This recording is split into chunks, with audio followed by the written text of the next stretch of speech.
When he suddenly overheard shouting in the other room, confused, the necromancer back then tried to investigate what was wrong, but then his master only calmed him down and urged him to get prepared for the fall of the empire. At the end of his dream, she calls him a child to the end and warns him to treasure those he holds dear, as they might not be around long enough now that he's become an enemy of the other world. Paa feels sad for disappointing his master's wishes. After bathing himself in some self-loathing his majesty appears in his dream to comfort him. Just then the plushie jerks him back awake, and Paa soon notices the writings on the wall. He gets up to investigate the burning smell in the room and realizes that the writings are still hot. Before he can do much, he receives a call from an unknown number. Upon picking it up, the voice at the other end asks him if he's a bastard child of Sabarad. Now this is something Paa has only heard in his old world, so he gets concerned that someone like that would know about that term. Still on the roof, Sor continues trying to get a reaction from Lei, but still nothing happens. Lei soon gets tired of his babbling and moves forward to incapacitate and capture him. Initially Sor underestimates him, but after his first attack Sor soon knows that this guy is not as bratty as he thought. Over the next few minutes Sor does his best to avoid getting caught in Lei's attacks. A few meters away at top another building, someone from Takaru's security group phones him to update him on the situation. Having seen the video evidence of what's going on, Teu sends Lemmings to the scene to take care of things between Sor and Lei. In the meantime, the tension grows between Paa and the fire-breathing bug as Paa gets increasingly concerned by how much the odd man knows. He asks him a few questions about his old world and the man tells him he's none the wiser. In between the call, the fire-breathing bug discusses with his other self to figure out Pa's true nature. Soon he begins to question Pa's humanity, asking him to reveal what he truly is. Paa on the other hand uses his magic to sense souls around the building, and soon enough he finds Lei and Sor on the roof fighting their Aries off after taking another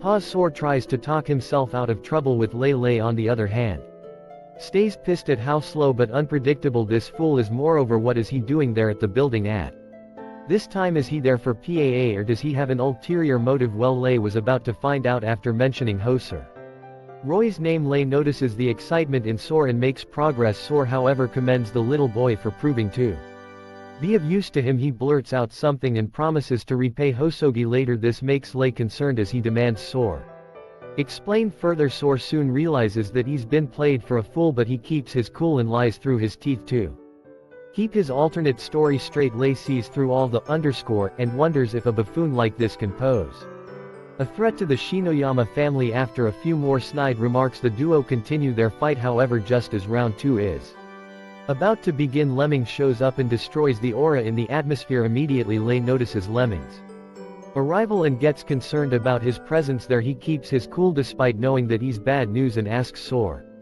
if he's in cahoots with the mysterious man. Sor continues yapping to get himself out of trouble, but soon enough Lemmings decides he's had enough, so he turns towards Sor and prepares himself to take him in. Lei sees his chance and attacks him. While the fight occurs, Takaru's henchmen get a little worried about the little guy attacking Lemmings. Takaru however assures them not to be worried for Lei's safety, as he's made it clear to Lemmings to leave Lei out of the equation. Currently Lemmings is very obliged to obey his orders, so nothing's happening to Lei around that time.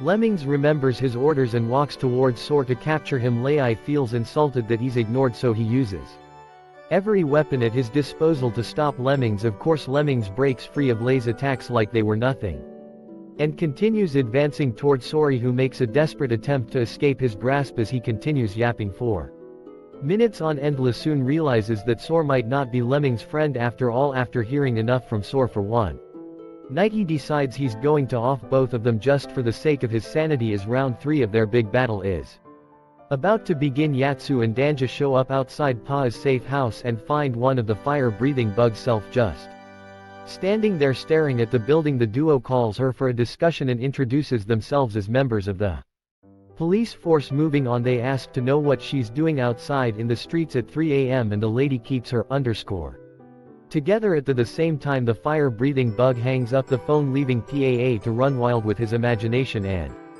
wonder what the heck the fire-breathing bug could know about him. After remembering more bad memories of his old world POA, the necromancer gets pissed and decides to teach those who defile his empire a lesson they'll never forget. He takes another moment to study the situation around his house, and once he's sure of everyone, he cuts himself and uses his blood to create something he calls a netherworld overflow world, using a technique taught to him by his master. In a flashback, Pak's necromancer master, aka the former Badian imperial court sorcerer Isel Sword Flail, is seen chilling out at the land where the fallen empire used to stand. One of her buddies, Ramella, shows up and bores her to death with yaps and talks of stupid. Once Isel's had enough, she shuts the idiot up and continues speaking her philosophy to life. She notes just how long it takes some to mature, pointing out her apprentice, the current fake PAA, and his weird empathetic self towards those he loves, while Ramella insults Pa's nature of being a boy. Isel shuns her and helps her realize that PAA is not an immature boy. She only calls him a boy because he has no will of his own and lives for those he loves. As such, if any of his loved ones should face near danger, then he loses control and becomes much stronger than before. Her exact words play out that night as PAA entraps the whole building in his net. The girl outside could notice the change in the atmosphere and chooses not to be part of whatever is about to happen next. Before leaving, however, she acts normal and lies to the police officers Yatsu and Ja,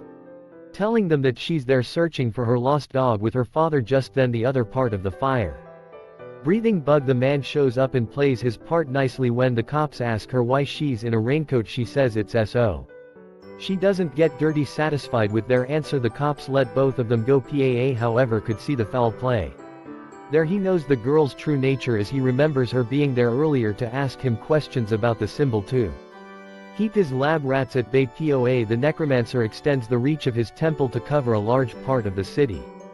Before doing any other thing, he recalls the first time his master told him about this dangerous technique, including the concept and how to use it properly. According to her, if he can set it up, then those without the evil eyes would have trouble seeing through his disguise. All they might notice is a slight change in the atmosphere. As it turns out, she's correct. As PAA walks inches closer to the roof, he makes his plans to avoid dealing with lemmings directly and instead focuses on Lei and the son of a gun. Sorry, plushie gets worried and asks POA how he plans to evade suspicion. At that point, POA borrows the arms of the souls he's helped in that building and uses them to create an army of invisible arms. Still on the roof, Sor notices the change in the atmosphere and decides to leave there before it's too late. He tries attacking Lemmings with a light attack, but Lemmings evades it as he inches closer to capture Sor. Pa's invisible arms get to him and restrain him for a few seconds. Sor notices the crazy thing happening to the air around the house and takes advantage of it. POA,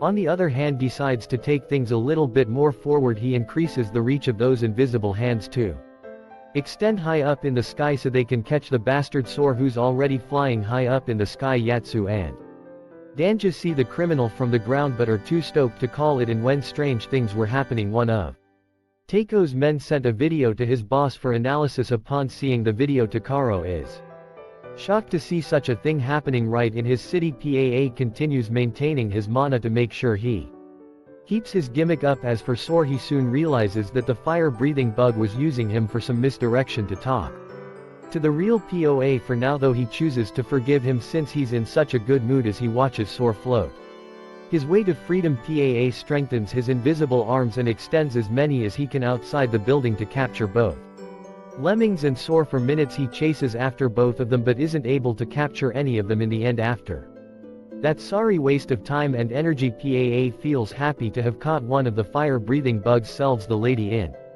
another part of town. One of the corrupt cops behind Hoser Roy's death logs into the forum of the corrupt cops and discusses the way forward with his peers, having realized the occultic power that might be at play here. From the night's events, the corrupt cops all decide to secure the power for themselves as for Eva and R, as they make haste to secure the scene as fast as possible so they can control things. Lisa is also informed of the cops' arrival, so she makes preparations to keep things in order. Elsewhere, a man dressed as a servant walks into a dark room to greet a certain lady who seems to be getting thrills from whatever's been happening in town lately.